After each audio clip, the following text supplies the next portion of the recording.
Islami Nabi Muhammadin Nabiya wa Rasulah Rabbi zidni ilma warzuqni fahma amin. Alhamdulillah, puji syukur kehadirat Allah Subhanahu wa taala pada malam yang cerah ini kita bisa berkumpul bersama untuk melanjutkan kajian kita terkait ngaji olahraga berkemajuan, di mana pada malam hari ini sesuai dengan waktu ya yang sebentar lagi kita akan memasuki bulan suci Ramadan. Pada malam hari ini kita akan berdiskusi bersama dengan tema yaitu sehat dan bugar di bulan Ramadan. Yang kami hormati Bapak Dr. Gatot Sugiarto, MH selaku Kepala Ketua Lembaga Pengembangan Olahraga Pimpinan Pusat Muhammadiyah dan seluruh jajaran di Pimpinan Pusat Muhammadiyah, Bapak Ibu, para hadirin sekalian, dan juga pembicara kita pada malam hari ini. Semoga sudah masuk. Saya sapa terlebih dahulu Ibu Dr. Novi Wijayanti Sukirto, spesialis penyakit dalam Vinasim. Dr. Novi sudah join Zoom pada malam hari ini?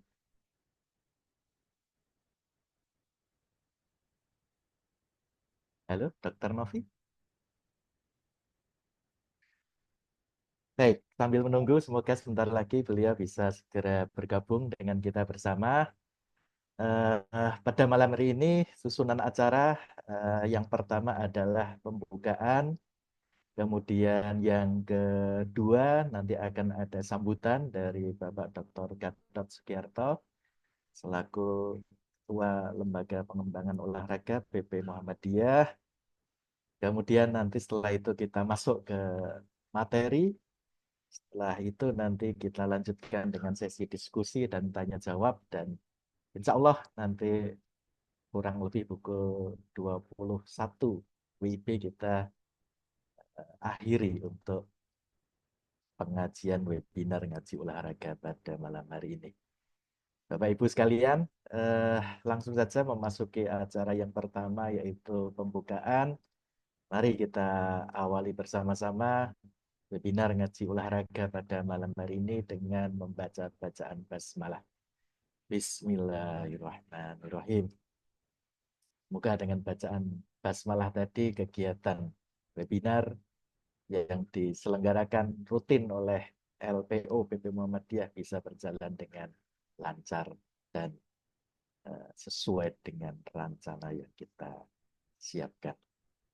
Bapak Ibu yang kami hormati, memasuki acara yang kedua yaitu sambutan yang akan disampaikan oleh Bapak Dr. Gatot Sugiarto selaku Ketua LPO PP Muhammadiyah. Untuk itu, waktu dan tempat kami persilahkan kepada Pak Gatot. Monggo. Cek modulasi, suara saya terdengar, Mas Rifki? Sudah jelas, Pak Gatot. Bismillahirrahmanirrahim. Assalamualaikum warahmatullahi wabarakatuh. Waalaikumsalam. Hamdan wa syukran lillah, salatan wa salaman ala rasulillah, amma ba'du. Puji syukur kehadirat Allah Subhanahu wa taala, malam hari ini kita masih diberikan kenikmatan, kesempatan sehingga kita bisa mengikuti kegiatan ngaji olahraga berkemajuan yang secara rutin diselenggarakan oleh Lembaga Pengembangan Olahraga Pimpinan Pusat Muhammadiyah, dan ini adalah pengajian untuk yang kedua di bulan ini. Salawat serta salam senantiasa tercurah kepada junjungan kita Nabiullah Muhammad SAW yang kita tunggu syafaatnya di yaumil akhir. Yang sangat saya hormati Dr. Novi, mudah-mudahan sudah bergabung, ya. Sekretaris Lembaga Pengembangan Olahraga PP Muhammadiyah, Mas Fajar Jun, serta seluruh jajaran pimpinan dan pengurus LPO PP Muhammadiyah, Mas Rifki selaku moderator, dan seluruh jamaah ngaji olahraga berkemajuan di seluruh Indonesia yang bergabung melalui kanal Zoom pada malam hari ini yang saya hormati, dan insya Allah semuanya sehat selalu. Yang kedua, saya ucapkan terima kasih kepada seluruh jamaah yang senantiasa setia mengikuti setiap kegiatan ngaji olahraga berkemajuan yang diselenggarakan oleh LPOPP ini. Saya melihat juga di setiap di setiap pengajian ada orang-orang atau jamaah ini yang terus bergabung. Ini menandakan bahwa memang ngaji olahraga berkemajuan ini menjadi sesuatu yang yang dibutuhkan oleh kita semuanya. Karena ngaji tidak hanya dipahami sebagai ngaji dalam konteks keagamaan apa saja, tetapi ngaji ini bisa lebih luas. Makanya internalisasi keilmuan yang itu nanti bisa kita kaji bersama, insya Allah akan banyak memberikan manfaat untuk kita semuanya. Dan pada kesempatan malam hari ini kita bersama Dr. Novi, beliau adalah dosen di Fakultas Kedokteran Universitas Medan yang pada malam hari ini akan menyampaikan terkait dengan bagaimana persiapan kita menghadapi atau menuju pada bulan Ramadan yang insya Allah beberapa hari ke depan, 8 atau 7 hari ke depan kita akan masuk bulan yang berkah ini. Nah, untuk memasuki di bulan puasa, kita paling tidak sudah mulai belajar dulu bagaimana pola hidup sehat di masa puasa agar badan kita atau tubuh kita tetap sehat dan bugar ya. Kata sehat itu mengandung makna yang lebih luas. Kalau bugar itu kaitannya dengan bagaimana kita meningkatkan melalui aktivitas-aktivitas salah satunya adalah olahraga. Maka nanti Dokter Novi saya memohon dan berharap juga bisa memberikan satu ilmunya untuk kita semuanya apa-apa saja yang mungkin harus kita lakukan ketika kita sedang berpuasa agar badan kita atau tubuh kita senantiasa sehat dan bugar. Kalaupun kita singgung sedikit terkait dengan olahraga, kira-kira olahraga apa yang tepat bisa kita lakukan ketika di bulan puasa itu? Orang puasa itu kan kita tidak ada asupan ya, tidak ada asupan selama 1 hari. Nah, kira-kira kalau kita berolahraga itu apa yang bisa kita lakukan atau olahraga yang seperti apa dan waktunya kapan yang tepat untuk berolahraga itu. Mudah-mudahan nanti Dokter Novi ini nampaknya Dokter Novi sudah bergabung, saya melihat di layar monitor. Nah, nanti kita bisa mendengarkan semuanya kaitannya dengan bagaimana pola hidup sehat di bulan Ramadan ini. Terima kasih Bu Dr. Novi sudah berkenan membersamai kita semuanya di pengajian rutin yang diselenggarakan oleh LPO PP Muhammadiyah dan nanti para jamaah di bulan puasa juga insya Allah nanti kita akan ada 1 atau 2 saya lupa kemarin di rapat itu untuk ngaji olahraga rutin lagi hanya nanti waktunya mungkin kita geser ya. Insya Allah nanti akan banyak topik-topik menarik yang bisa kita sajikan melalui Lembaga Pengembangan Olahraga PP Muhammadiyah. Saya rasa itu Mas Rifki untuk selanjutnya kami serahkan kembali ke Mas Rifki untuk dimulai materinya Dr. Novi. Terima kasih. Nasru minallah wa fatun kharib wa basyiril mu'minin. Wassalamualaikum warahmatullahi wabarakatuh. Waalaikumsalam warahmatullahi wabarakatuh. Terima kasih Pak Dr. Gatot Sugiarto yang sudah berkenan memberikan sambutan sekaligus berikan sepatah dua patah kata untuk pengantar pada webinar malam hari ini. Bapak Ibu yang kami hormati, memasuki agenda berikutnya, acara inti yaitu materi yang akan disampaikan oleh pembicara kita, Ibu Dr. Novi Wijayanti, spesialis penyakit dalam Binasim. Beliau adalah salah satu dosen di Fakultas Kedokteran Universitas Ahmad Dahlan. Saya sapa dulu Bu Dr. Novi. Sudah siap? Terima kasih. Assalamualaikum Mas Rifki. Waalaikumsalam. Alhamdulillah sudah bisa bergabung.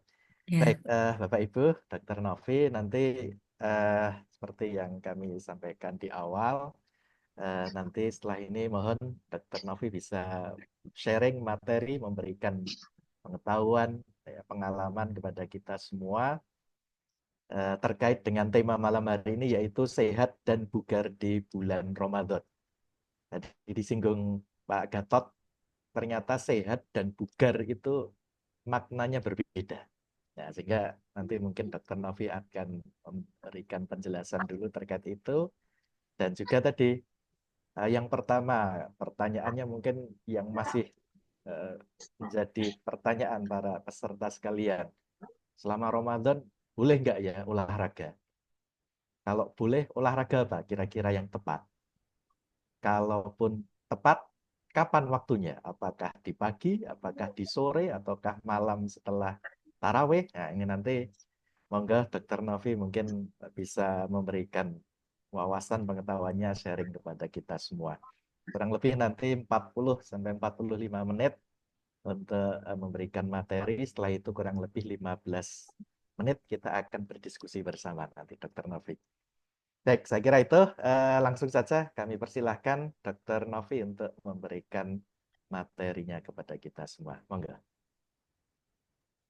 Terima kasih Mas Rifki untuk kesempatan kepada saya untuk malam hari ini. Sebelumnya saya buka dulu. Bismillahirrahmanirrahim. Assalamualaikum warahmatullahi wabarakatuh. Waalaikumsalam. Ya, Alhamdulillahirrahmanirrahim. Terima kasih Pak Gatot tadi saya sudah, walaupun saya agak terlambat, saya sudah, juga mendengar dari sepatah kata dari Pak Gatot ya. Jadi ini kalau sebenarnya untuk sharing materi dan nanti saya juga sebenarnya belajar ya karena eh, apa jujur ini pengalaman pertama saya untuk eh, mengisi di acara di LPO ini dan mungkin kemarin tuh agak bingung dengan surat ini tadi apakah harus fokus ke olahraga gitu ya. Karena di sini teman-teman juga saya kira sudah banyak pengalaman juga di ilmu tentang olahragaannya. Jadi mungkin nanti di sini saya juga ikut belajar juga ya. Sama-sama ikut belajar. Insya Allah nanti apa yang saya bagi sharing pada malam hari ini bisa manfaat dan saya juga mendapat ilmu baru juga dari teman-teman semua gitu ya Pak Gatot ya. Nggih.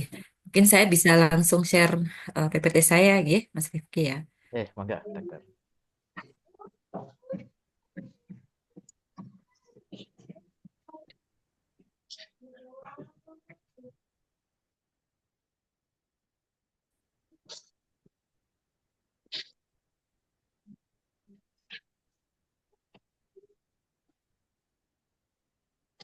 Sudah ya, sudah masuk ya. Ini warnanya agak unyu-unyu nih.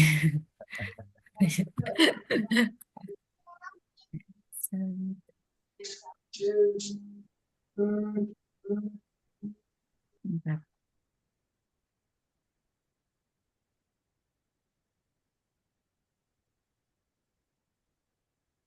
Oke, terima kasih. Bismillahirrahmanirrahim. Tadi Mas Diki menyampaikan 40 menit ya. Cukup banyak itu Mas ya. Ya nanti kita nanti sambil sharing aja ya. Jadi nanti materi tidak terlalu banyak saya sampaikan. Nanti berbagi ilmu saja untuk kita malam hari ini. Gitu. Sesuai dengan tema yang diminta pada saya untuk malam hari ini tentang sehat dan bugar dengan berpuasanya. Mungkin dari sedikit cerita tentang background ilmu saya, memang saya di eh, FKUHD saya salah satu dosen klinis di Departemen Ilmu Penyakit Dalam dan untuk prakteknya memang saya hanya praktek di Rumah Sakit PKU Muhammadiyah Bantul. Jadi kalau memang spesifik tentang ilmu keolahragaan memang saya juga tidak terlalu mendalami juga, tetapi banyak hubungannya dengan puasa mungkin terkait dengan kondisi fisik ya, kondisi fisik pasien-pasien yang mempunyai penyakit-penyakit tertentu ya. Tapi di sini kita juga belajar tentang bagaimana berpuasa pada individu yang sehat yang tanpa memiliki penyakit kronis ya. Tadi sempat disinggung tentang sehat dan bugar ya. Apa sih sehat dan bugar itu? Apakah hal itu dua kata yang sama ya? Tentunya itu berbeda ya. Kadang-kadang apakah Anda sehat tetapi apakah yakin juga bugar? Saya kira belum tentu ya. Kalau untuk dilihat usia-usia seperti kita kan 30-an ya, jadi biasanya masih merasa sehat ya. Tapi apakah memang pasti bugar itu ternyata tidak belum tentu ya. Dan apakah bugar itu pasti sehat? Nah, ini mungkin itu bisa jadi pemikiran juga kalau kita merasa, oh ternyata saya masih mampu, saya masih bugar, berarti saya pasti sehat ya. Nah, kalau dari Kemenkes ya, memang membedakan sehat dan bugar itu ya. Kita tahu bahwa sehat itu secara pengertian atau definisi itu dikatakan tidak hanya sehat secara fisik, ya, tetapi secara mental, spiritual, bahkan secara sosial ya, yang memungkinkan setiap orang atau individu untuk hidup produktif secara sosial dan ekonomi.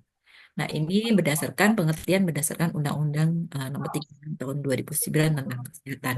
Jadi, kalau seseorang itu hanya dikatakan sehat fisik, tapi dia tidak sehat mental, ya berarti dia memang belum sehat ya. Apalagi hanya fisik dan mental, tapi spiritualnya juga terganggu, ya berarti dia memang bukan seorang individu sehat. Dan ternyata di sini fungsi sosial juga harus berjalan dengan baik ya. Jadi kalau dia fisik, mental, spiritualnya bagus, tapi fungsi sosialnya tidak berjalan dengan baik, ya sebenarnya dia juga dikatakan individu yang belum sehat. Ya. Lalu bagaimana dengan kebugaran ya?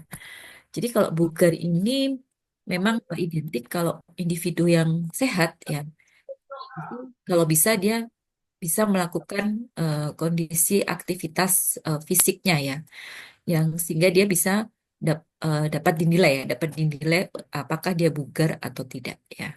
Jadi kalau kebugaran itu memang nanti yang dinilai bagaimana dia melakukan kegiatan hariannya ya. Jadi di sini per definisi dari bugar itu ya kemampuan tubuh untuk melakukan kegiatan sehari-harinya dengan dan setelah menyelesaikan kegiatan tersebut masih memiliki semangat. Jadi ibaratnya tidak mudah capek ya, tidak mudah ibaratnya mengeluh menggeh-menggeh atau mengeluh kelelahan ya.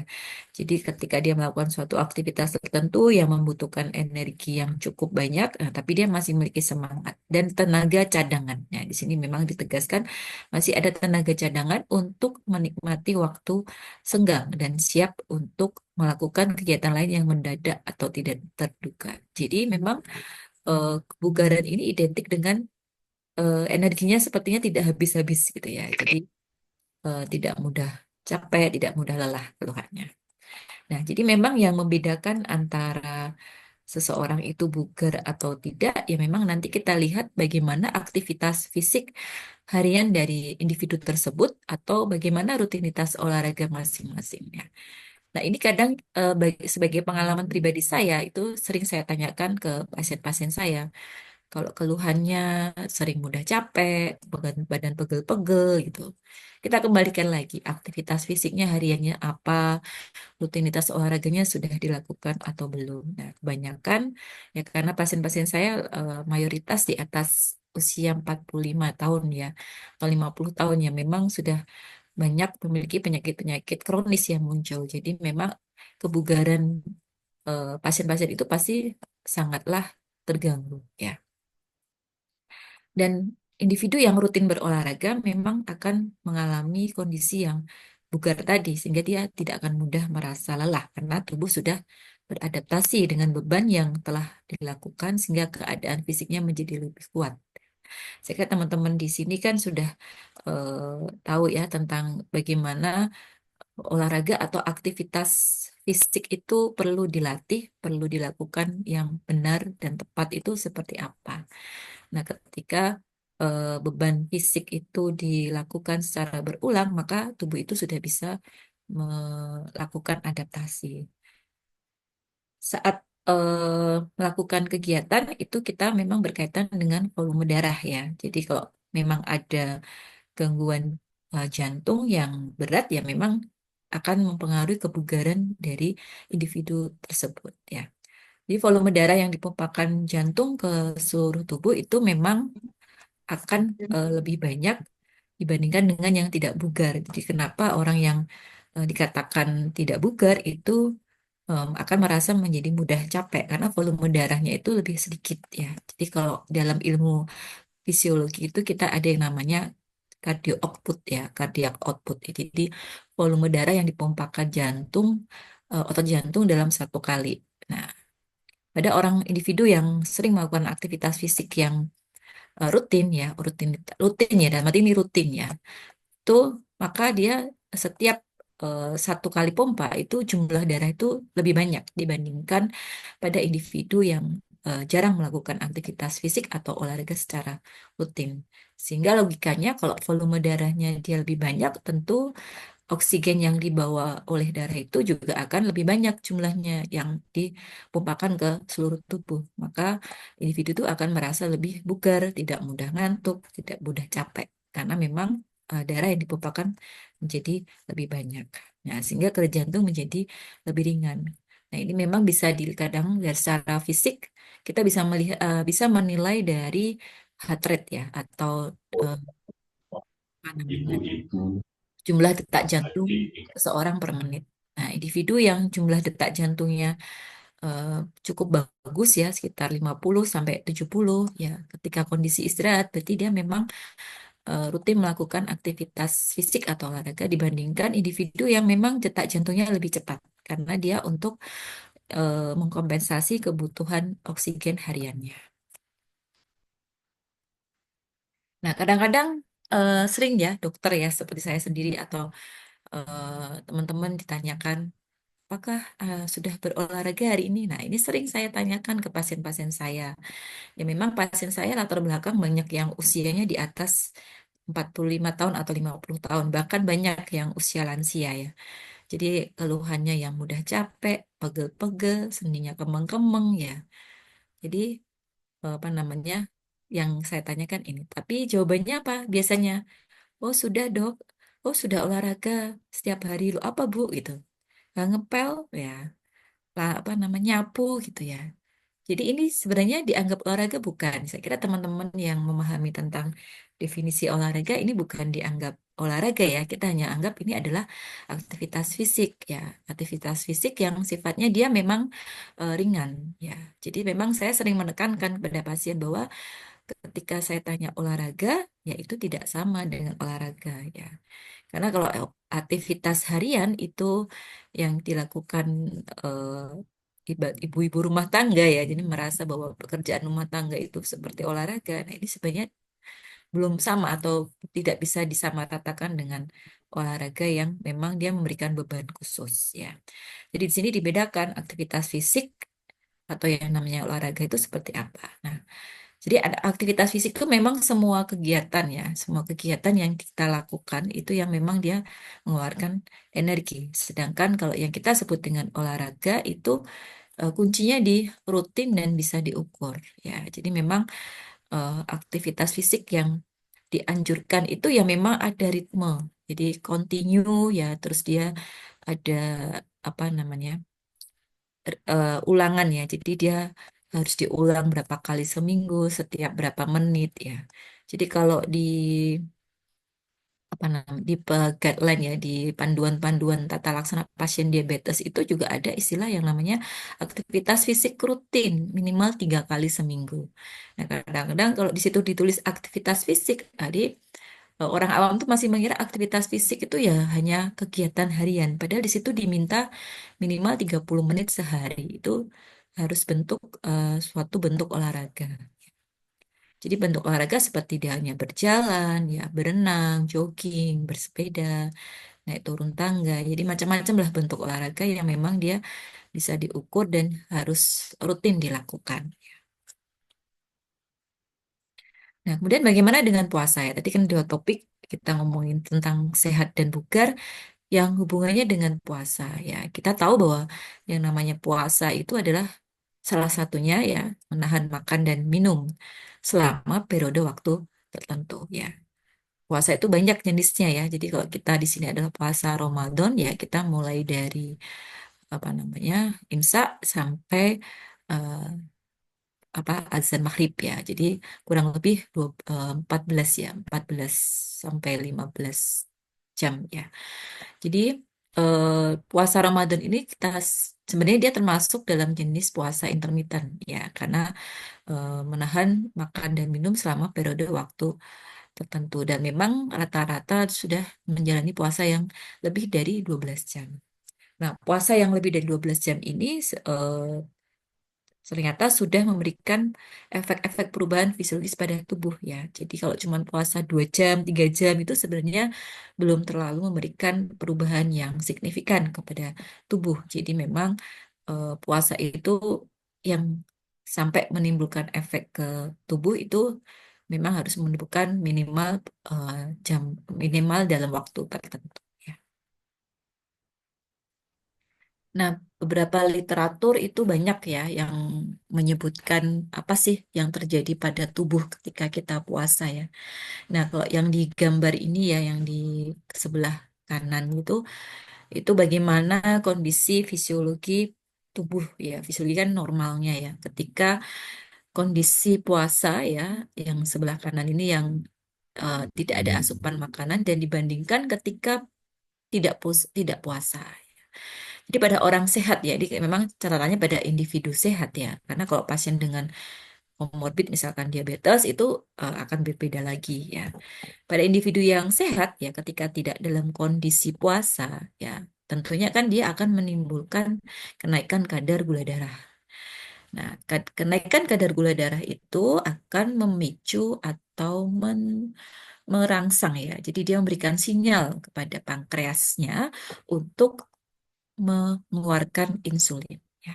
Kita mungkin sudah banyak tahu bahwa insulin itu buat apa ya? Dia memang untuk mengatur kadar glukosa darah tetap dalam normal ya. Jadi kalau pada individu sehat, si insulin ini berusaha untuk menjaga kadar gula darahnya tetap normal. Jadi logikanya kalau glukosanya naiknya, gula darahnya sangat tinggi, ya insulinnya jadi otomatis yang dikeluarkan semakin banyak. Jadi pankreasnya kerjanya lebih berat ya logikanya seperti itu. Nah, ketika apa insulin ini sudah dikeluarkan, nah dia tentunya sudah memberikan sinyal bahwa kadar gula darah itu dalam kondisi normal stabil ya.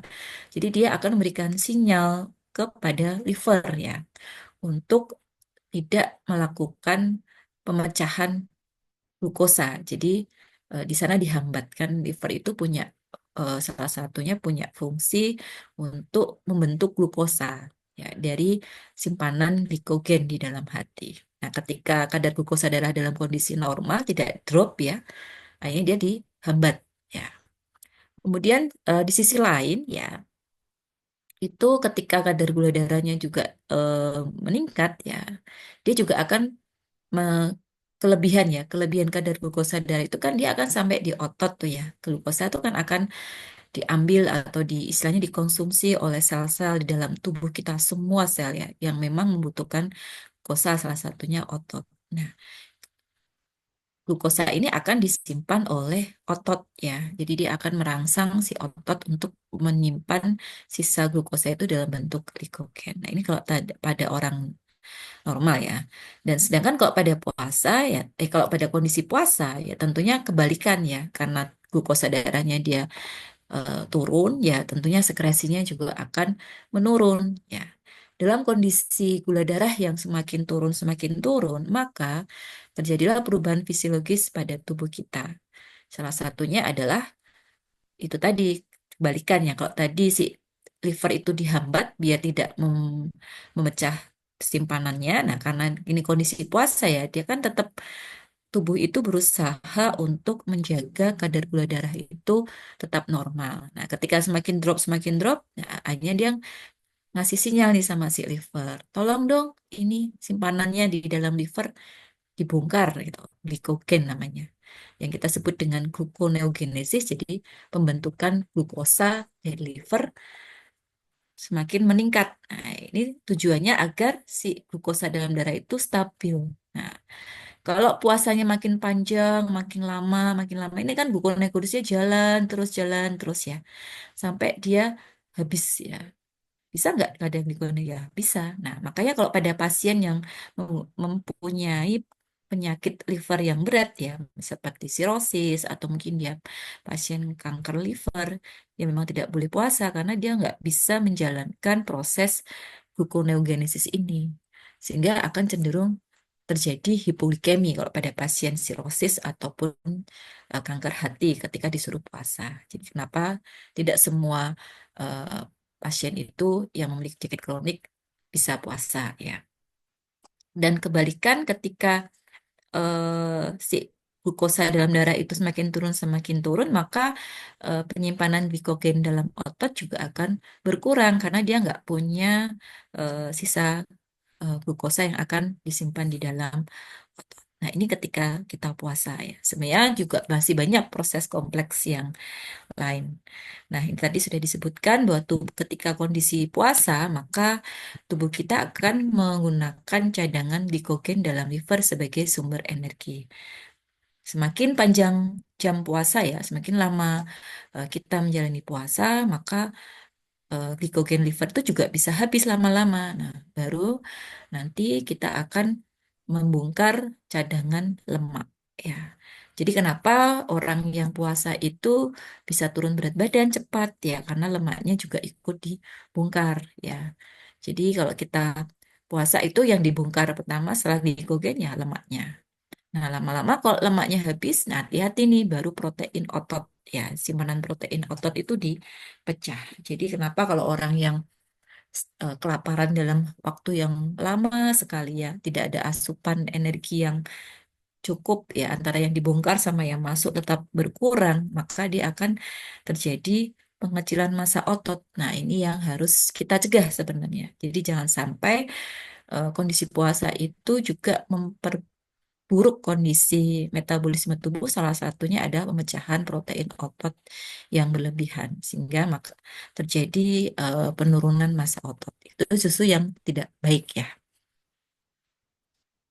Nah, dari efek-efek fisiologis dari puasa itu sebenarnya nanti akan memberikan manfaat ya buat kita. Kita tahu bahwa tentu puasa itu harus bisa menyebabkan berat badan turun. Nah, nanti kalau eh, Bapak Ibu di sini yang merasa puasa, tapi kok berat badan saya nggak turun ya, atau malah naik, berarti ada yang salah nih dengan puasanya. Nanti puasanya entah apa namanya, bukan masalah tidak yang bukan masalah menahan makan minum, tapi mungkin dari pola makannya atau aktivitas fisiknya atau mungkin asupan cairannya itu nanti kita singgung di belakang ya. Jadi kalau dalam puasa Ramadan yang selama 1 bulan itu rata-rata harus terjadi penurunan berat badan. Ini sering yang saya tekankan pada pasien saya. Kalau merasa puasa itu tidak turun, berarti ada yang salah tuh dengan puasanya ya. Karena di sini dia pasti akan membakar lemak untuk eh, menjaga energi tetap stabil tadi ya, untuk pembongkaran energinya. Jadi kalau dia tidak turun ya berarti tidak terjadi pembakaran lemak. Jadi tidak sampai itu. Dia puasa 12 jam tapi ternyata tidak sampai terjadi pembakaran lemak, jadi berat badannya tidak turun. Kemudian terjadi fleksibilitas metabolik ya. Tadi karena kita tahu bahwa setelah puasa yang cukup lama itu lama akan terjadi pembongkaran simpanan lemak di dalam tubuh ya. Jadi maka kondisi ini akan memperbaiki metabolisme kita. Yaitu salah satunya akan meningkatkan sensitivitas insulin kita.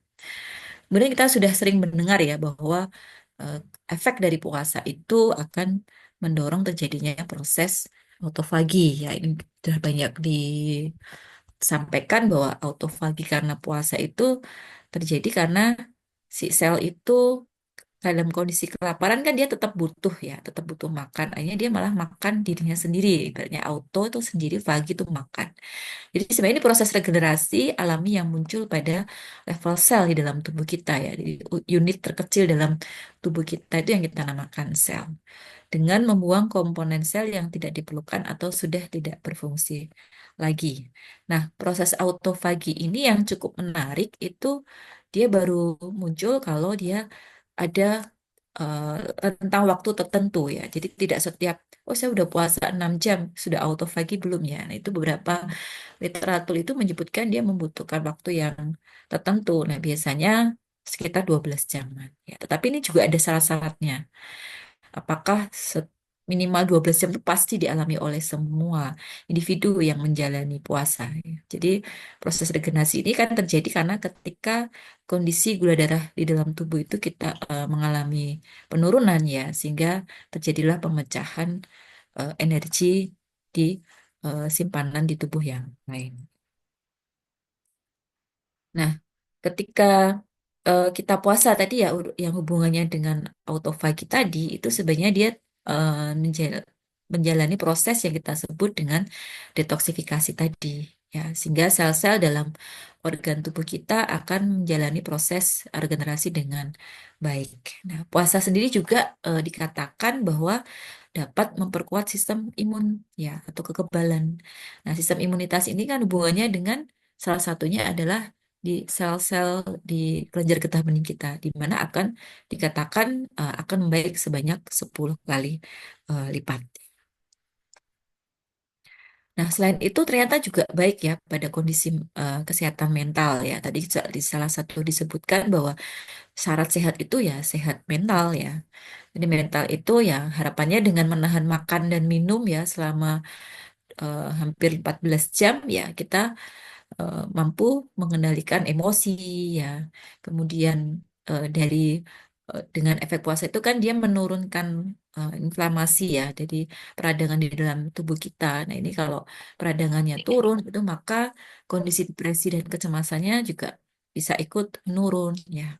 Kemudian puasa itu ternyata juga kaitannya dengan perubahan hormon ya. Jadi growth hormone ya hormon pertumbuhan itu juga semakin meningkat. Nah, hormon pertumbuhan ini ternyata berperan salah satunya adalah memperbaiki suasana mood ya dan juga meningkatkan fungsi kognitif ya. Jadi nggak gampang lupa ya. Kemudian selain itu juga dapat memperbaiki tadi ya suasana hati, kemudian mengurangi stres ya karena hormon kortisol pada saat puasa itu dikatakan lebih stabil dan lebih rendah. Nah, untuk kaitannya dengan mood tadi ya, menenangkan hati ini karena kaitannya dengan produksi hormon endorfin ya pada saat puasa itu lebih meningkat ya.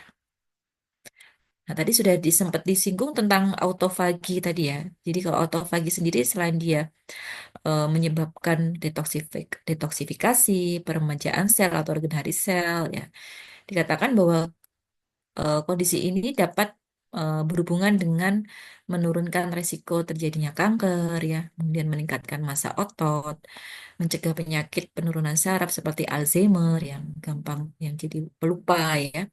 Kemudian dia menurunkan tadi peradangan atau sitokin-sitokin inflamasi dalam tubuh kita, kemudian menurunkan efek penuaan dan juga meningkatkan jumlah energi di sel ya. Jadi berarti lebih energik orangnya ya.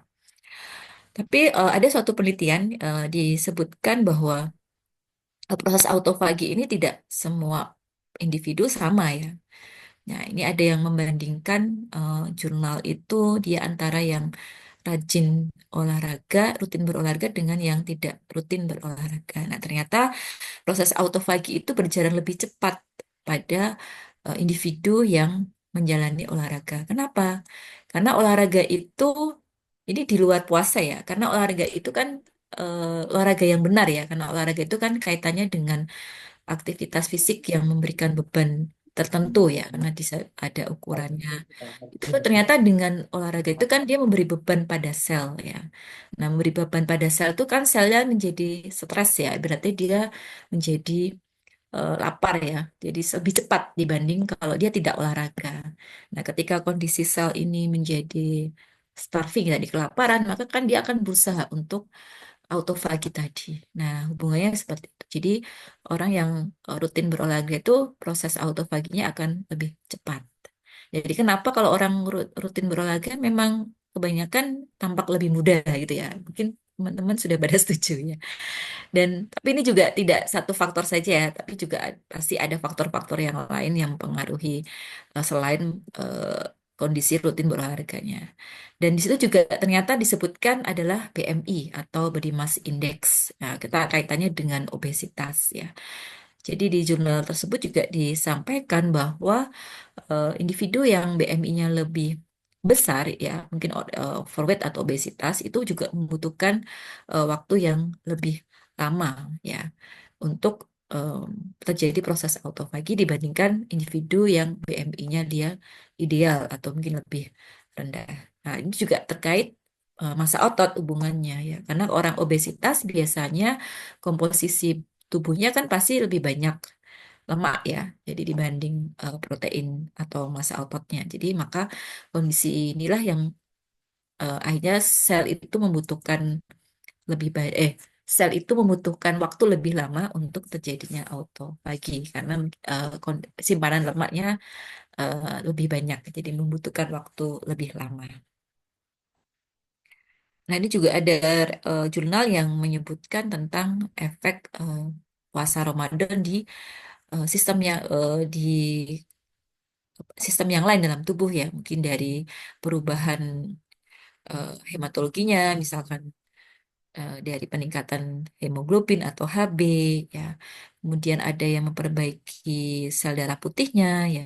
Kemudian dari profil lemak ya tentunya dia akan dapat menurunkan kolesterolnya, trigliseridnya, LDL kolesterolnya dan juga cukup signifikan meningkatkan kolesterol yang baik atau HDL ya. Jadi HDL ini kan memang kaitannya dengan biasanya kalau tidak karena diminta olahraga, nah ternyata puasa itu juga memperbaiki komposisi HDL-nya. Kemudian juga perubahan dari hormon ya.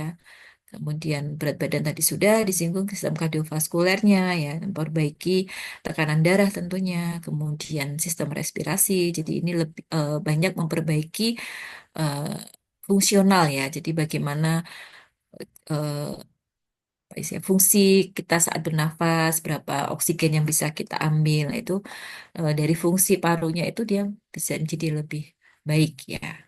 Kemudian marker-marker inflamasi tentunya pada kondisi puasa itu juga menurun ya. Itu sudah banyak eh, penelitian yang menyebutkan. Nah, ini mungkin kita ke topik inti ya, di bagaimana eh, sehat dan bugar ya. Jadi beberapa literatur itu cukup hampir seragam ya, beberapa menyebutkan poin-poin 5 poin atau 4 poin ini yang penting sebenarnya. Tapi ya sebelum kita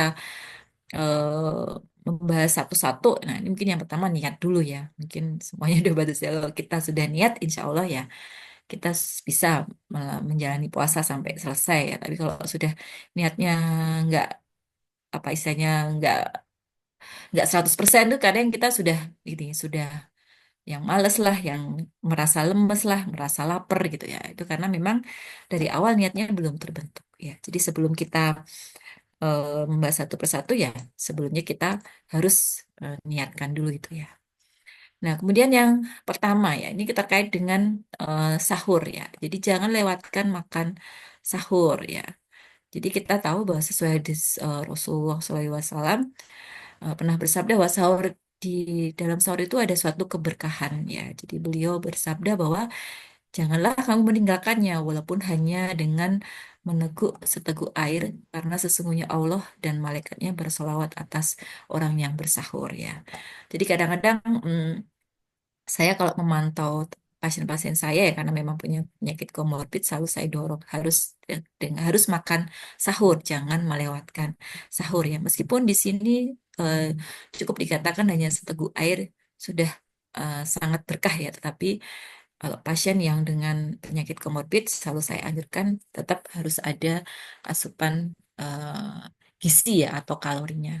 Nah, mungkin kalau teman-teman yang sudah terbiasa puasa cukup eh, apa namanya sahur dengan air putih gitu kadang-kadang sudah pada terbiasa ya. Itu sih tidak apa-apa ya karena yang satu sudah niat itu insya Allah malah diberikan kemudahan ya.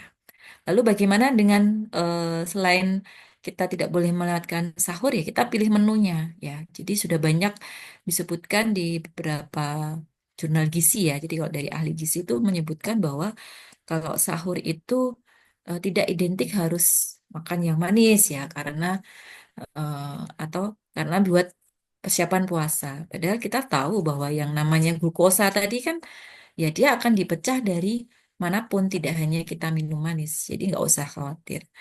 Jadi saya sering itu kalau pasien-pasien diabetes tuh, kenapa harus takut kalau nggak minum manis? Nanti lemes dok. Lah kita tuh punya cadangan kok ya. Kita punya simpanan. Jadi kalau kita fungsi livernya masih bagus, insya Allah kita eh, terhindar dari yang namanya apa hipoglikemi ya. Jadi individu-individu sehat itu ya kalau memang yakin fungsi livernya masih bagus ya nggak usah khawatir punya asumsi bahwa kalau nggak minum manis kok lemes ya. Jadi kalau pada sahur ya kita sebaiknya mengkonsumsi karbohidrat kompleks. Kenapa kompleks? Karena kalau yang dikatakan karbohidrat kompleks itu dia akan lebih lama dicerna. Jadi dia akan bertahap dicerna oleh tubuh sehingga tidak menyebabkan kenaikan kadar gula darah yang eh, spike-nya itu tidak terlalu cepat. Jadi dia akan membutuhkan waktu. Nah, inilah yang bagus sebenarnya buat tubuh kita. Beda kalau kita minum yang manis gitu ya. Memang murni manis, jadi karbohidrat yang sederhana gitu ya. Itu justru yang diajarkan pada saat berbuka. Nanti bedanya di situ. Jadi kalau kita sahur, sebenarnya kita nggak perlu minum dengan manis, itu sebenarnya tidak perlu. Cukup kita mengkonsumsi karbohidrat kompleks, kemudian lemak yang sehat ya dan juga protein. Karena dengan yang mengandung serat yang tinggi supaya tidak mudah lapar. Dan kalau bisa kalau pas sahur ya jangan makan gorengan ya, gorengan yang terutama yang mengandung minyak ya, karena ini akan menimbulkan kondisi eh, mudah haus ya, karena sering membuat tenggorokan kering ya. Sedangkan kalau buah sebenarnya dalam menu sahur juga bisa dianjurkan ya, karena untuk menambah melengkapi gizinya saja ya. Dan juga jangan lupa air putih karena untuk menjaga kecukupan cairan selama puasa nanti. Dan juga sahur itu jangan cepet-cepet ya. Mungkin kadang-kadang jam 2 udah sahur habis itu mau tidur lagi ya. Sebenarnya malah di akhir ya. Mungkin sudah banyak yang tahu bahwa lebih baik kita sahur di akhir waktu. Jadi tidak menimbulkan lapar yang lebih cepat ya. Kemudian tips yang kedua ya, itu tentang pola makan ya. Pola makan itu ini anjurannya ketika berbuka ya. Jadi kita tahu bahwa kalau sudah waktunya waktu untuk berbuka, maka hendaklah untuk menyegerakan berbuka ya, karena di situ juga akan senantiasa sesuai dengan hadis riwayat Al-Bukhari dan Muslim bahwa manusia akan nantiasa berada dalam kebaikan selama mereka menyegerakan berbuka. Nah, untuk tipsnya ya, jadi salah satu biar kita tidak mudah drop ya. Kalau batalkan itu memang katanya membatalkan dengan yang manis ya. Tapi sebenarnya yang manis itu seperti apa sih? Ya, itu tadi seperti saya sampaikan bahwa kita menghindari yang menimbulkan kenaikan gula darah yang secara cepat ya. Spike-nya itu spike kenaikannya terlalu tinggi. Itu akan menimbulkan efek yang sebenarnya tidak baik dibanding kita bertahap. Ya, jadi anjurannya ya kita minum air putih yang tidak dingin atau hangat, baru nanti kita buah sebenarnya. Nah, ini buah ini sebenarnya lebih dianjurkan ketika berbuka, ya. Misalnya porsinya lebih banyak dibanding pada saat sahur, karena memang kalau pada buah itu kan kandungan glukosanya, maksudnya kandungan gulanya dalam bentuk fruktosa ya, dibandingkan gula murni ya, gula murni dari minuman ya pakai gula gitu ya. Karena kalau di fruktosa itu kan dia juga kenaikan gula darahnya tidak setinggi dibandingkan kalau kita minum teh manis atau cola ya. Cola itu kan dari gula Jawa juga ya. Jadi eh, ya cukup kurma itu sudah cukup ya. Jadi atau mungkin dengan buah yang lain misalnya pisang itu juga sudah cukup baik. Nah, baru nanti biasanya kita sholat maghrib dulu, baru setelah sholat maghrib kita melanjutkan dengan porsi makan utama.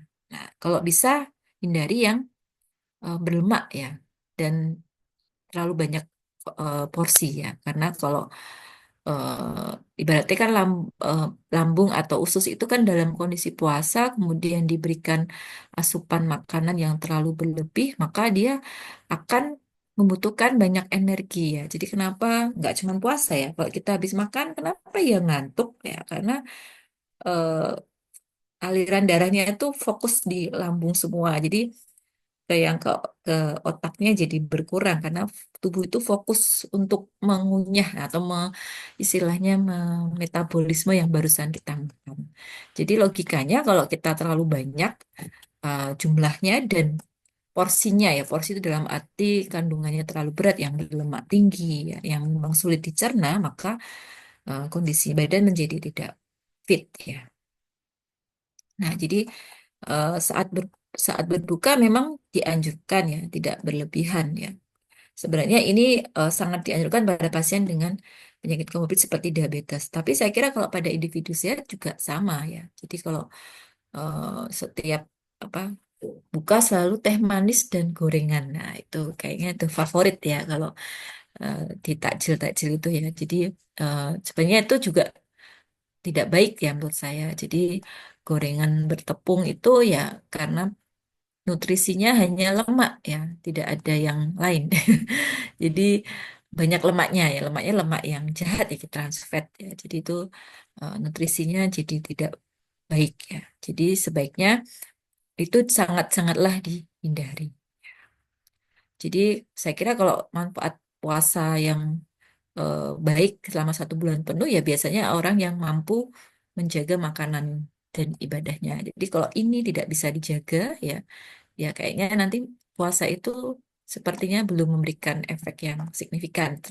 Salah satunya mungkin yang paling bisa dilihat ya berat badan tadi ya. Kok saya berat badannya sama saja ya? Oh berarti jangan-jangan saya memang salah di pola makan. Ya.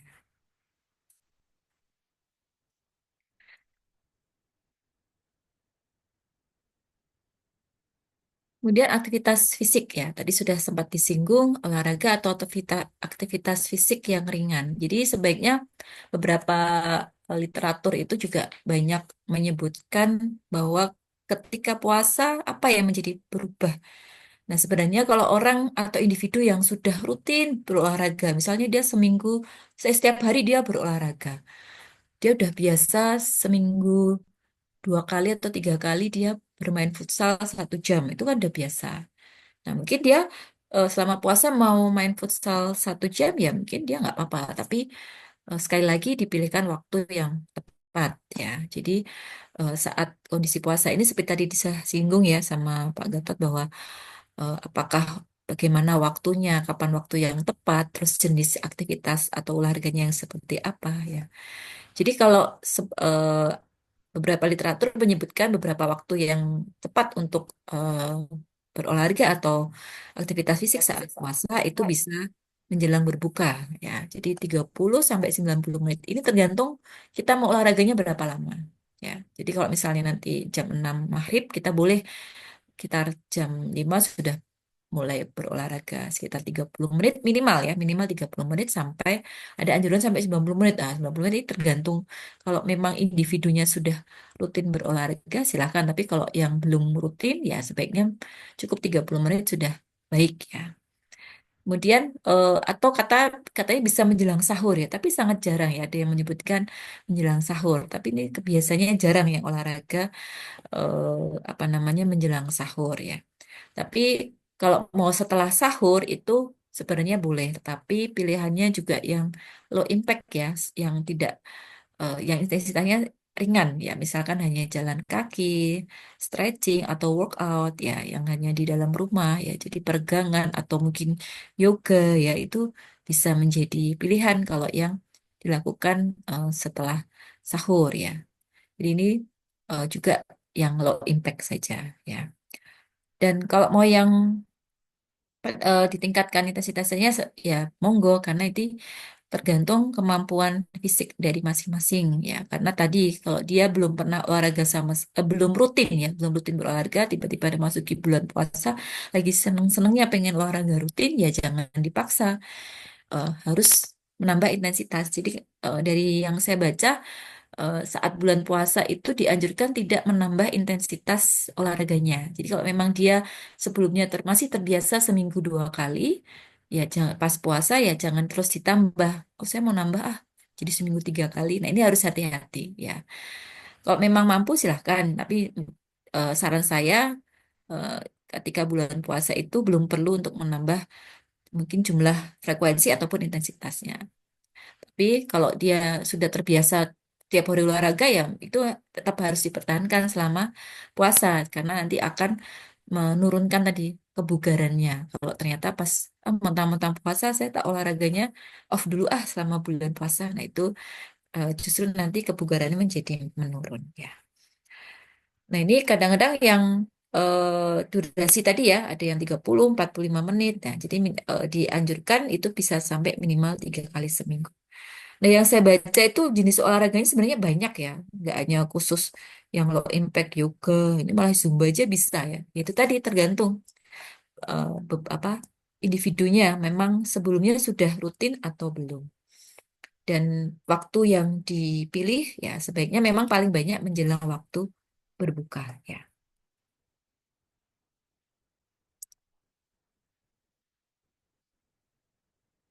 Nah, ini tadi sudah saya singgung ini kesimpulannya ya. Jadi bisa 30 menit sebelum berbuka atau mungkin setelah tarawih atau setelah makan sahur. Nah, setelah makan sahur tadi saya sampaikan harus hati-hati tidak boleh yang terlalu tinggi intensitasnya. Sesuaikan jenis olahraga sesuai kemampuan ya. Jadi eh, dan jangan saat bulan puasa itu ingin meningkatkan intensitasnya karena nanti akan berpengaruh pada kondisi fisik karena ini dalam bulan puasa. Tadi saat berpuasa tetap asupan makanannya harus bagus ya. Cairannya juga harus tetap terhidrasi dengan baik sama pola tidurnya. Dan mulailah olahraga dengan intensitas rendah. Dan selama menjalani olahraga kita harus perhatikan apakah terdapat tanda-tanda dehidrasi. Kemudian yang keempat terkait dengan pola tidur, ya kita tahu bahwa selama bulan puasa pasti jam tidurnya jadi berkurang dibanding tidak puasa ya. Jadi anjurannya seperti dari kementerian itu ya tidur lebih cepat ya. Tapi kalau yang banyak aktivitas ya kira biasanya kalau awal-awal puasa itu masih bisa ya, tapi habis itu ternyata pekerjaannya apa namanya tidak bisa ditinggal, jadi sering lembur malam ya. Jadi ya ini menjadi terganggu. Nah kita tahu bahwa hormon malam itu kan berbeda ya. Jadi kalau bisa tidur malam itu minimal 5 jam itu masih bisa terpenuhi selama bulan puasa ya. Kemudian mencoba power nap ya. Jadi kalau misalkan siang itu kan kita boleh ya disunahkan makan untuk tidur sebentar saat siang hari mungkin pas istirahat itu ya azan duhur. Setelah sholat duhur biasanya kan kita isi dengan makan siang. Nah, kita boleh tidur sejenak ya. Itu yang kita namanya power nap ya. Jadi 20 menit ya itu sudah cukup ya. Jadi tapi jangan lebih. Jadi katanya kalau terlalu nyenyak nanti malah apa ibaratnya kalau orang Jawa tuh kagol ya. Waduh, terlalu lama jadi tidurnya sudah terlalu lelap sampai mendengkur ya, sampai ngorok jadi pasti bangunnya jadi tidak segar ya. Itu kalau tidur siang ya.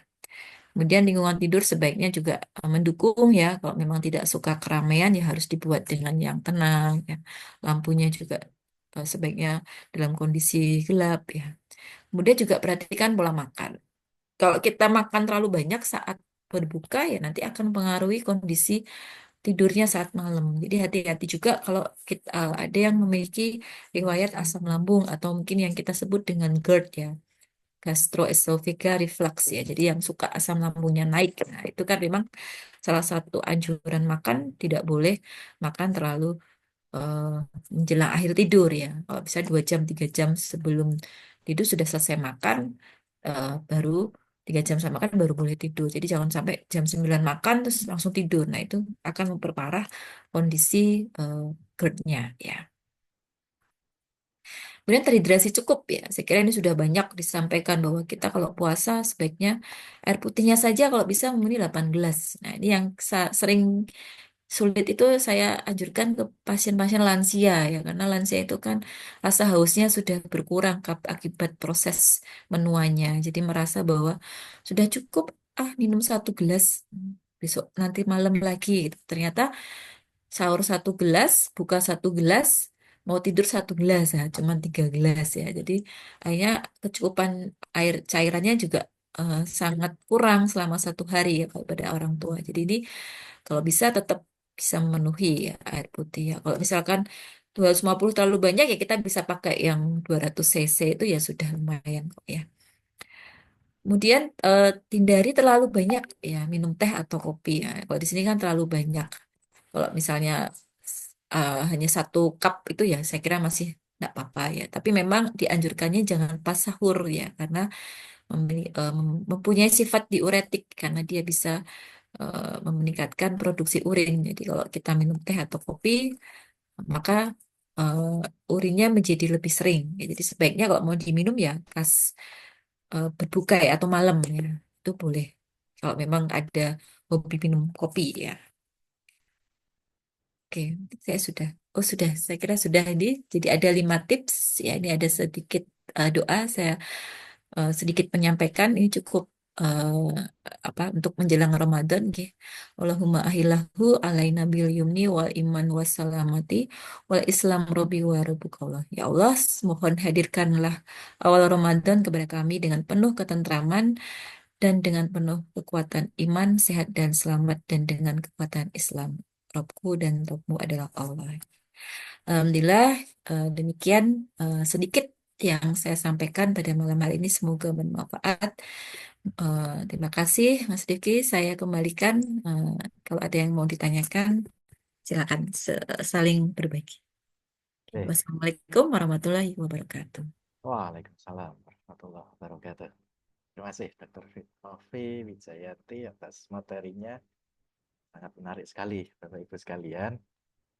Dan ini saya lihat sudah cukup banyak pertanyaan di chat Zoom ini.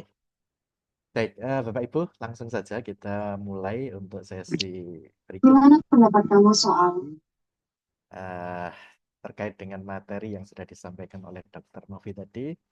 Ada yang ingin diperjelas, ya ada yang ingin memberikan pertanyaan. Ini yang pertama, sebelum saya bacakan chat Zoom, mungkin ada yang ingin menyampaikan secara langsung, Bapak Ibu sekalian, agar nanti lebih jelas, lebih gamblang. Saya persilahkan, monggo Bapak Ibu, ada yang ingin bertanya secara langsung?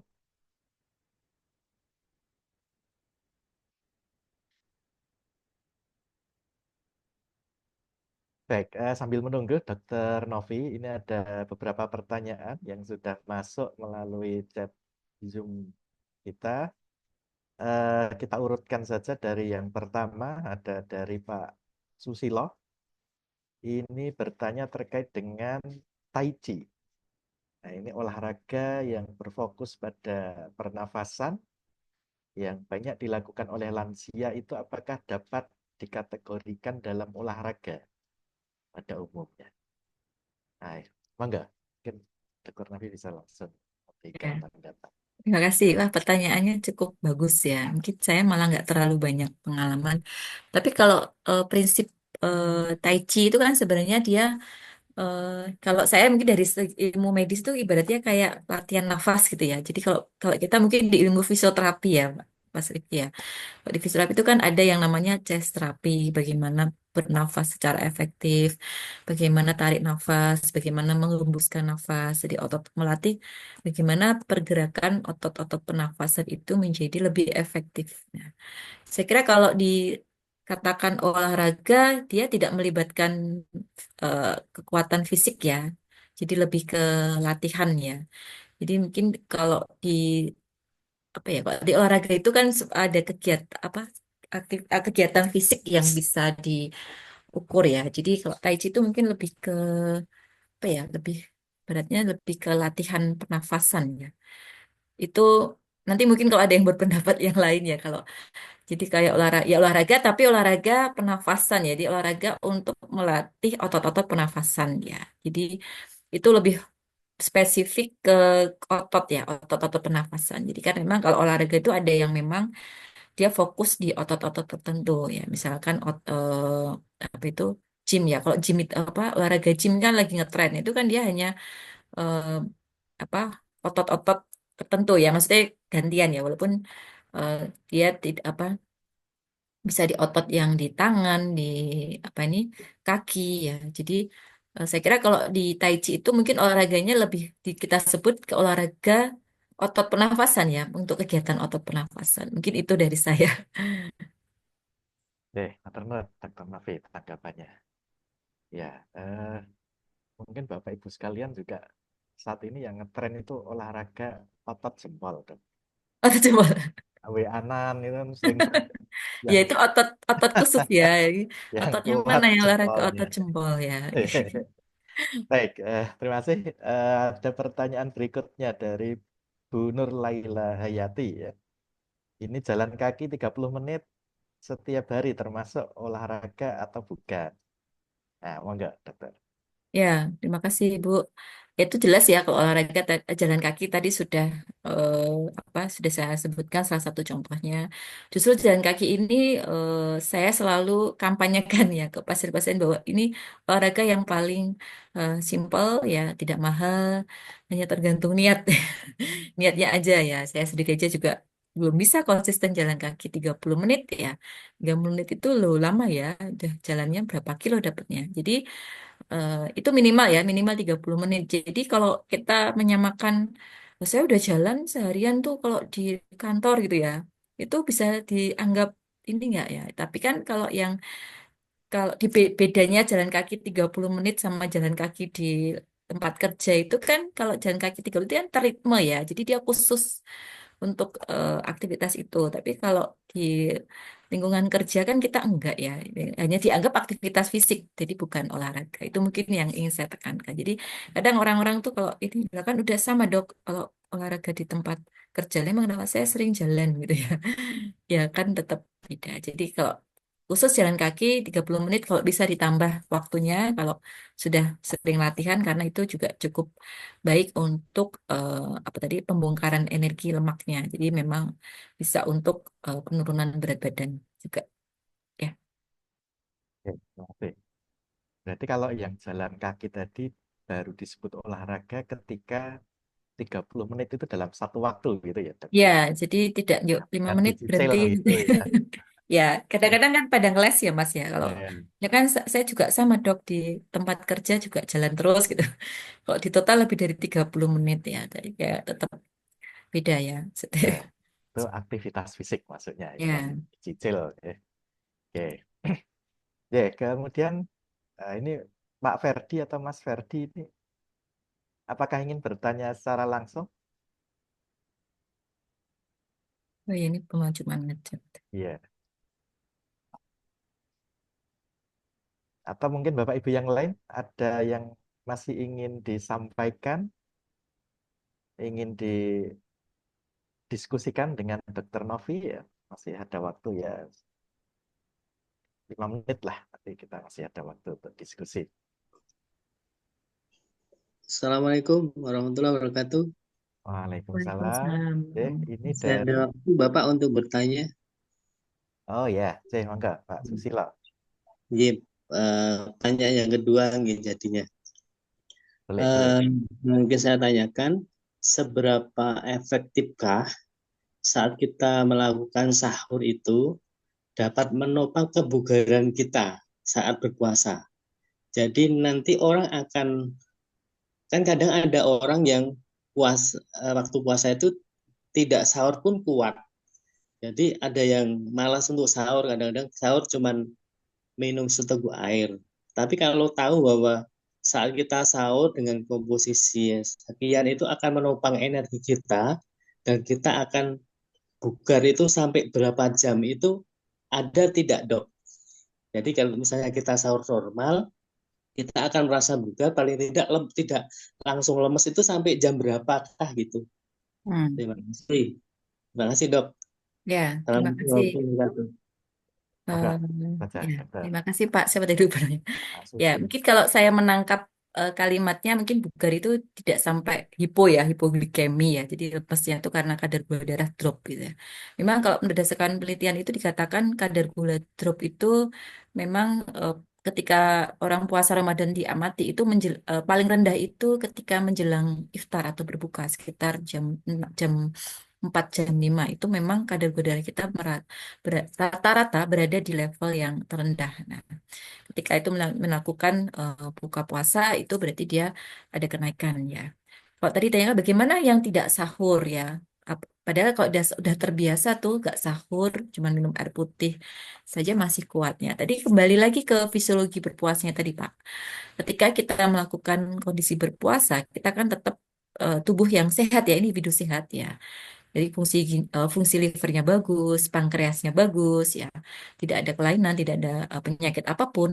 Maka dia tetap berusaha untuk menjaga kadar gula darah itu tetap normal ya.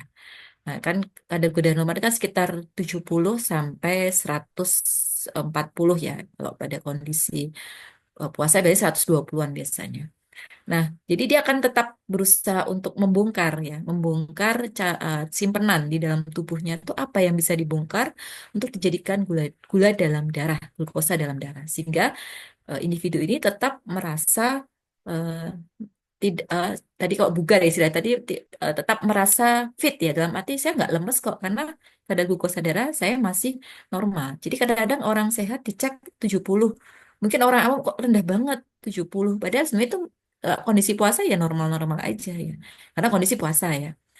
Jadi tergantung simpenannya tadi. Jadi berarti kan dilihat lagi profil ya, profil fisiknya, berat badannya seperti bagaimana, komposisi tubuhnya seperti apa. Nah, yang harus hati-hati itu jika puasanya terlalu lama. Ketika dia, ya kan dia puasa, tapi kan nanti dia maghrib apa sudah berbuka ya. Jadi kalau dia tidak sahur, berarti kan dia sebenarnya puasanya tuh dari, misalnya dia terakhir makan jam 9 malam, kemudian apa namanya dia puasa kan karena sahur hasil dia sahur nggak makan, nanti dia akan berbuka lagi jam 6 sore, berarti kan sekitar berapa itu 12, berarti hampir 24 kurangi 3, hampir 20 jam ya, hampir 20 jam ya, 18 sampai 20 jam ya. Nah, itu nanti tergantung tadi komposisi tubuhnya. Karena yang setelah lemaknya habis, maka dia akan membongkar cadangan simpanan protein. Nah, ini harus hati-hati. Jangan sampai simpanan protein yang ada di otot itu dibongkar karena massa ototnya kita jadi berkurang. Jadi maka kesannya nanti akan jadi kisut ya apa massa ototnya itu jadi berkurang sekali ya apa tuh, mukanya jadi tirus ya karena itu tadi pembongkaran proteinnya sudah terjadi. Nah, itu yang kita cegah. Ya, jadi silahkan kalau memang tadi ya, saya kalau nggak sahur masih kuat ya, tapi itu tadi proses fisiologis puasa kan berlangsung terus ya. Dia akan membongkar cadangan tubuh, simpanan tubuh untuk dijadikan energi. Selama tidak terjadi pembongkaran protein yang berlebihan, tidak apa-apa, karena yang dibongkar kan lemak-lemak, semua lemak, bahkan lemak visceral. Jadi ibaratnya kalau orangnya nggak identik dengan orang yang gemuk ya, misalkan kalau dia sebenarnya profilnya dia berat badannya normal, tidak terkesan gemuk, tapi mungkin dia ada genetiknya lemak visceralnya banyak. Lemak visceral itu lemak yang nempel di organ-organ di jantung, di liver itu ada. Itu malah bagus ketika kondisi puasa karena dia akan dibongkar. Jadi lemak yang nempel di organ itu jadi berkurang. Sampai itu habis baru dia protein yang dibongkar. Nah, jangan sampai tadi pembongkaran proteinnya terlalu berlebihan. Ya, mungkin itu yang bisa saya sampaikan. Baik, terima kasih dok jawabannya. Matur nuwun. Assalamualaikum. Salam. Ya, terima kasih. Halo, iya, halo, Ya, Pak. dari Gorontalo bisa bertanya Bu? Ya, silakan. Oke, Ya, silakan. saya lewat moderator, dipersilakan ini Pak. Ya, monggo, Kita langsung. langsung. Bapak. Ya, Bismillahirrahmanirrahim. Assalamualaikum warahmatullahi wabarakatuh. Waalaikumsalam. Tadi kan dokter membahas tentang bagaimana kita makan sahur terus berbukanya. Pertanyaan saya yang pertama, apabila kita sahur, tapi sahur kita itu hanya kita minum air kurma yang sudah kita apa namanya isi air dengan botol, nah, terus kita diamkan 1 hari, setelah itu kita sahurnya dengan kurma. Nah, setelah itu kita berbukanya juga dengan seperti itu, kurma juga dengan air. Apakah berpengaruh pada saat kita aktivitas olahraga mungkin setelah tarwi ataupun sebelum berbuka puasa itu apakah berpengaruh tidak dengan kesehatan kita? Nah, itu yang pertanyaan pertama. Terus yang kedua, apa namanya? Kalau misalnya kita aktivitas olahraga, misalnya malam hari, karena mungkin siang kan kita berpuasa. Namun kita lakukan olahraga itu di malam hari, mungkin setelah tarwih. Apakah berpengaruh di kesehatan kita apa tidak? Mungkin itu pertanyaan saya. Terima kasih. Kembalikan ke moderator. Terima kasih Pak Iwan dari Gorontalo. Mungkin langsung saja, dokter. Oke, terima kasih. Mungkin saya mau sedikit mengulang pertanyaan pertama tadi, yang rendaman, minum rendaman kurma, terus hubungannya masih gimana Pak?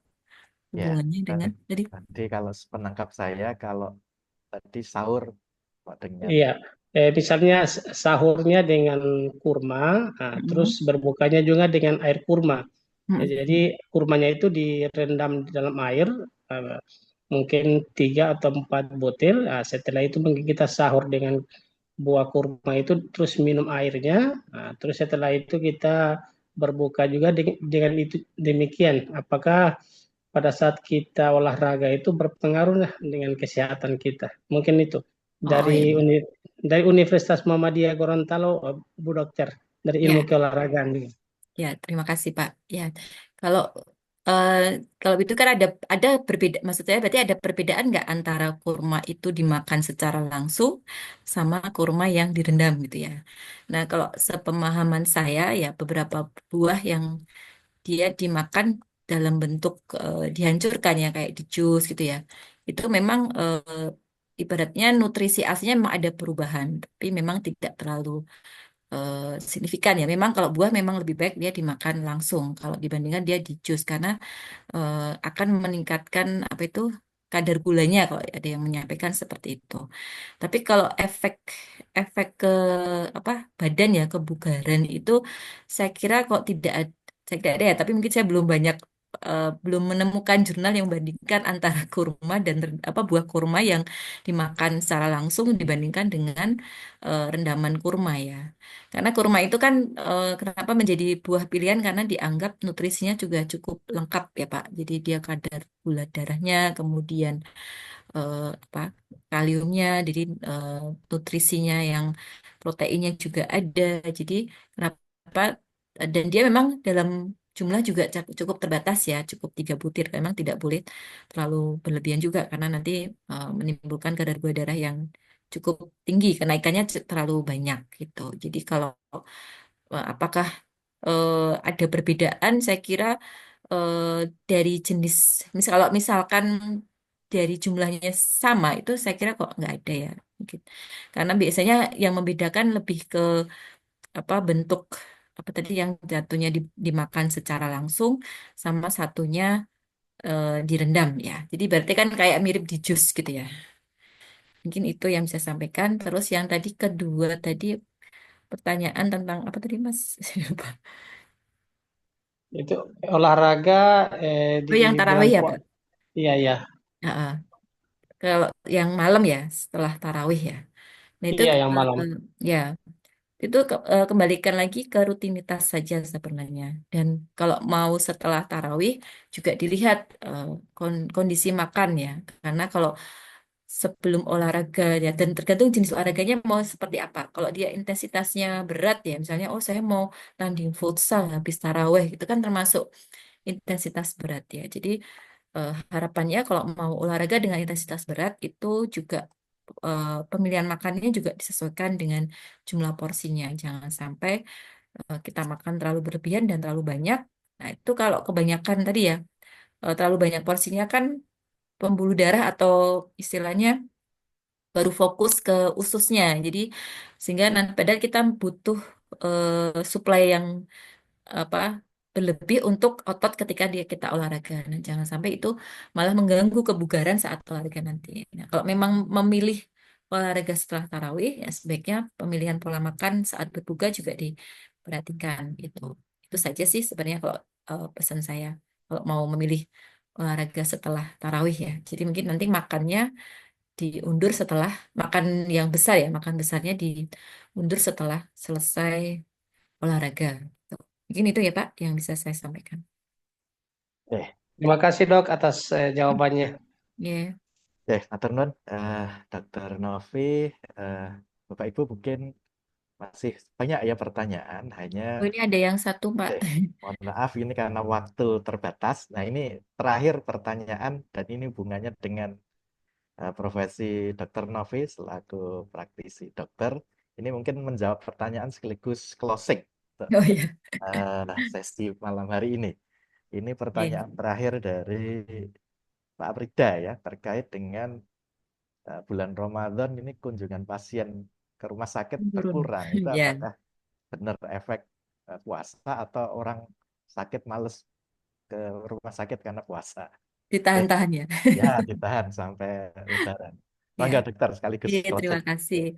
Ya, kalau untuk data yang persis ya mungkin saya belum baca ya. Mungkin itu pertanyaan yang cukup menarik. Mungkin kalau ada penelitiannya bisa dicari itu kalau ada penelitian yang membandingkan kunjungan pasien saat bulan puasa dan tidak puasa ya.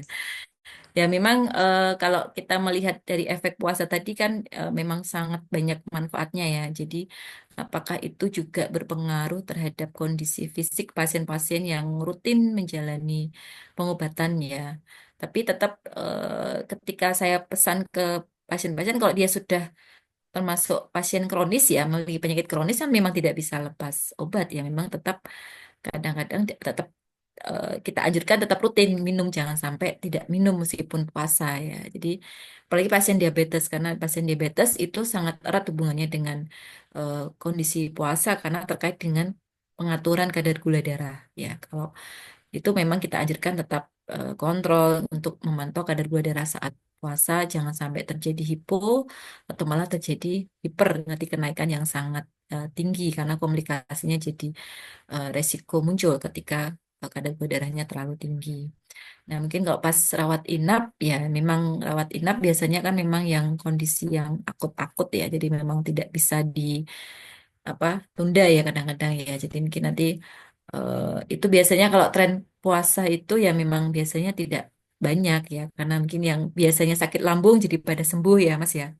Yang punya penyakit lambung ketika kondisi puasa malah jadi nggak kambuh ya, jadi jarang ke IGD karena apa lambungnya kambuh itu ya bisa jadi itu bisa ada hubungannya juga. Nah, sekalian closing nih ya Mas ya. Ya mungkin sebagai Eh, closing statement dari saya atas materi yang saya sampaikan pada malam hari ini secara umum bahwa manfaat puasa itu sudah kita banyak kita ketahui sangat luar biasa dan hubungannya dengan apa tadi aktivitas fisik yang rutin itu ternyata bisa menjadi pendamping ya, ini efek positif terhadap tubuh kita jika dilakukan secara rutin ya. Mungkin harapannya kalau selain puasa Ramadan kita bisa melakukan rutinitas puasa ya, mungkin yang puasa sunnah-sunnah itu tetap kita lakukan secara rutin karena tadi efek yang salah satunya autofagi pada tubuh itu ternyata eh, berjalan seperti itu ketika dilakukan puasa dan ternyata didukung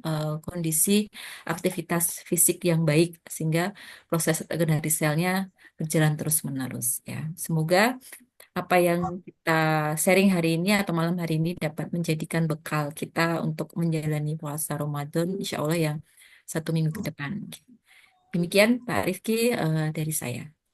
deh, terima kasih sekali lagi Dr. Novi atas sharing ilmu, juga wawasan kepada kita semua. Sangat menarik dan cukup banyak pertanyaan eh, tadi sudah disampaikan oleh para peserta dan sudah dijawab dengan sangat jelas oleh Dr. Novi.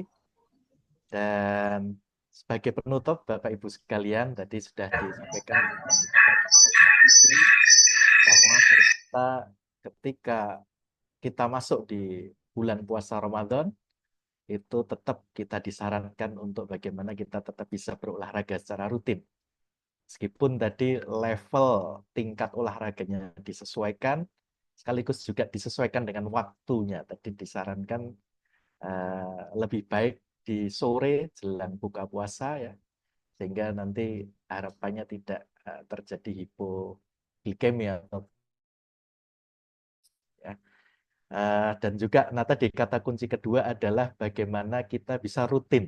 Nah, karena ternyata rutin inilah yang jadi PR kita ya. Olahraga itu tadi kalau aktivitas fisik hanya sedikit-sedikit itu ternyata tidak dianggap olahraga. Tapi bagaimana dalam durasi waktu tertentu dilakukan secara rutin. Nah, sehingga itu yang nanti akan bisa muncul efek dan manfaat yang baik bagi tubuh kita. Saya kira demikian, Bapak Ibu sekalian. Terima kasih atas uh, ya kehadiran melalui link Zoom pada malam hari ini. Tidak hanya dari Jogja, Jateng, DIY, saya kira ini saya lihat tadi jauh dari Gorontalo dan dari Mataram dan lain sebagainya hadir join pada ngaji olahraga malam hari ini. Dan selamat menantikan serial ngaji olahraga berkemajuan berikutnya. Baik, Bapak Ibu sekalian, mari kita akhiri acara ngaji olahraga malam hari ini dengan bacaan hamdalah bersama-sama. Alhamdulillah Alhamdulillah. alamin. Saya selaku pembawa acara pada malam hari ini mohon maaf jika banyak kesalahan dan kekurangan. Kami akhiri bila taufik wal hidayah. Assalamualaikum warahmatullahi wabarakatuh. Waalaikumsalam. Waalaikumsalam warahmatullahi wabarakatuh. Dr. Nun, Terima Dr. kasih. Novi. Sama-sama Mbak Gatot, Pak Riki. Saya undur diri, nggih. Oke, Assalamualaikum teman semuanya, warahmatullahi Bapak Ibu. wabarakatuh.